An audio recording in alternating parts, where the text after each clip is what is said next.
All right, hey, it's Matt, BlindGuysGarage, and today we're going to go back to working on this 71, wrong car, 69 Chevelle. Last time we put wheels on it, talked about the plans for the car, and since then we've had the intakes come in. Here's one of them. I went ahead and assembled it on my motor. As y'all have already seen, this motor get built as well, I believe. If not, it's coming up real soon on the channel. This is our little 525, 550 horse LS, very basic build. You'll get to see every bit of that on the channel. If you hadn't already, go back and check it out. If it hasn't came out yet, it'll come out real soon. This intake turned out, looks great. I like it. Now let's come over here. Here's the intake that's going on the motor. Unfortunately, it come in with some damage. So we have now, I started assembling it. As you can see, I got one of the brackets mounted in the throttle body, and I was like, and then I caught it with my hand. I was like, what is that? I can't really see that stuff. BlindGuysGarage, obviously. Yeah, so we messaged them. I know it's not bad, but this is not mine. If it was from my car, it'd be different. And it may end up going on my car, since this is customer friend related, this car here. It might get the good intake, and mine get the bad one. But either way, we message them, see what they're going to do about it, email them, I mean. Now, let's jump into this car. Today is wiring day.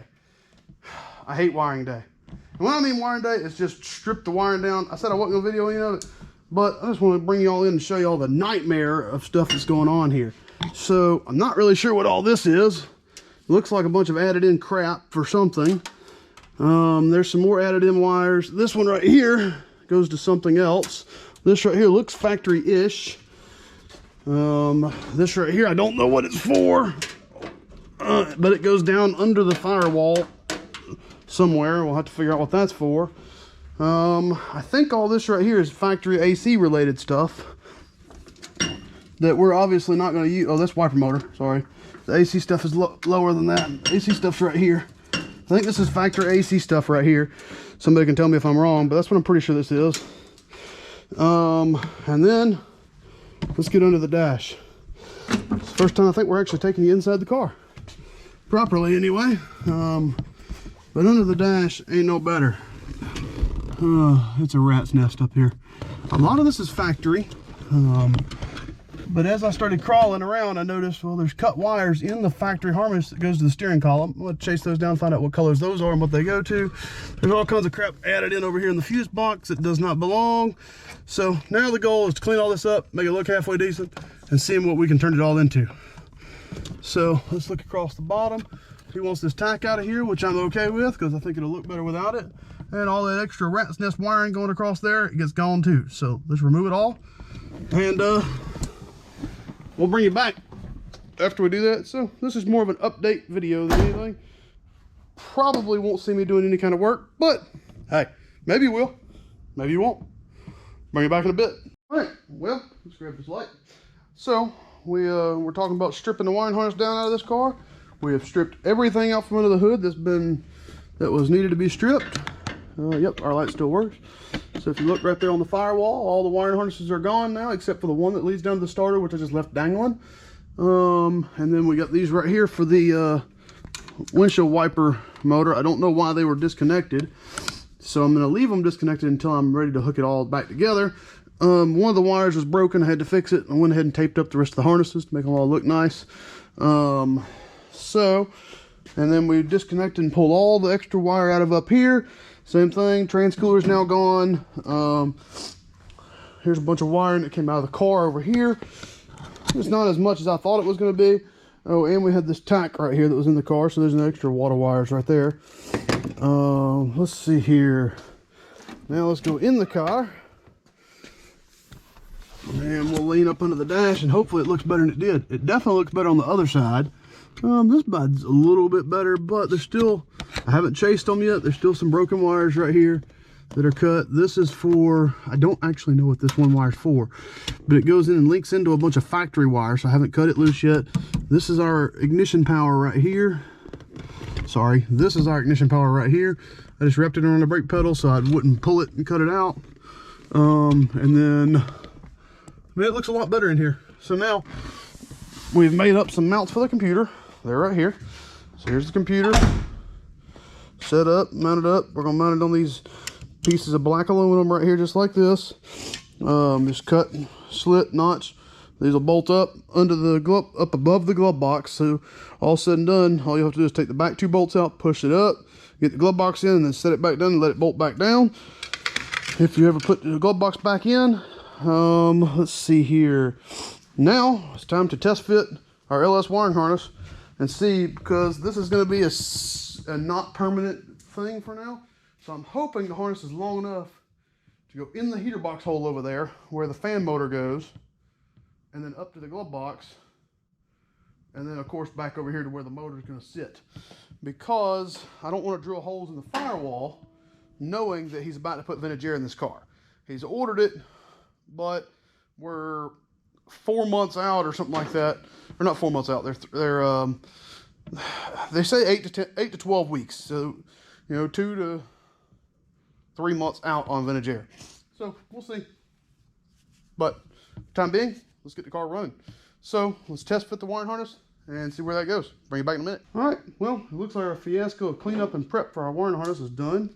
So here we go. It's going over there. It's tucking right here. Here's my light. Down in here where the factory fan motor used to go. Goes into the cowl, comes out. This is the passenger side of the motor right here. Oh, sorry. This is the passenger side of the motor, transmission, and all this over here is the driver's side.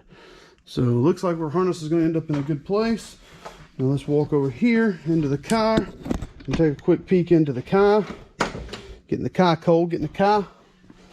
Man, that movie. And we're going to have this thing mounted in here, which I've actually got a little extra harness in here right now. So we should have enough to pull it back through a little bit if we have to. And then here's our, let's get down here where we can see. Here's the fuse block, which I'll mount it where it needs to be mounted once we get done. And then there's a speaker wire for something. There's the OBD2 port. So, I mean, there's a couple random things in here that we'll have to work on. But that should get us close. So, last thing I got left to do, hey, let's turn this light off. I can't see a damn thing. Last thing I got left to do is mount the computer, and then I think I'm gonna call it a night. So this just covers today, and tomorrow we'll start something else. I don't know if it'll be putting the motor in the car. We probably need to build a fuel system for it, probably. So tomorrow we'll start building the fuel system. So I'll get you back on the channel then. As of right now, I guess like, share, comment, subscribe. If you want to see more on the build, let us know. Or join the channel. There's plenty more coming.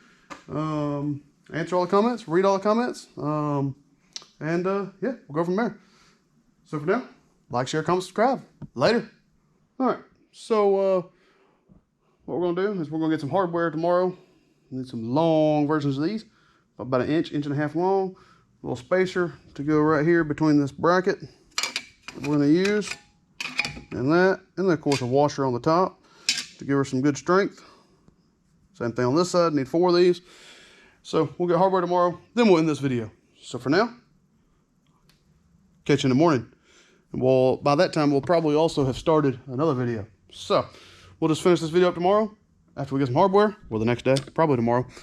And then we'll get started on whatever we're gonna do with this. So bring it back. All right, well, I told you we'd bring it back. Show you how we've mounted the computer. Here we go. I did not go to the hardware store, so I still have bolts to buy, but no computer. Wait a second, what's that? There's our flat L brackets up there. There's the computer. These screws are too long right here. There's some screws right here. They're a little too long. That's okay. We'll get the proper hardware that will actually mount the computer to these brackets that I made for it. It mounts up there, and that's it. Pretty simple, pretty sweet. Glove box is a little stiff, but that's it. So now we know the LS wiring harness is going to fit in there without drilling holes in the firewall until we get the vintage air kit for it. So that'll get that set up. Hey, the harness supposed to fell last night. Anyway, harness fell down last night apparently. But that's about it. So now we're going to end the video. So if you like the content, like, share, comment, subscribe. Like I said, the rest of this build's coming on the channel really, really soon. See you later.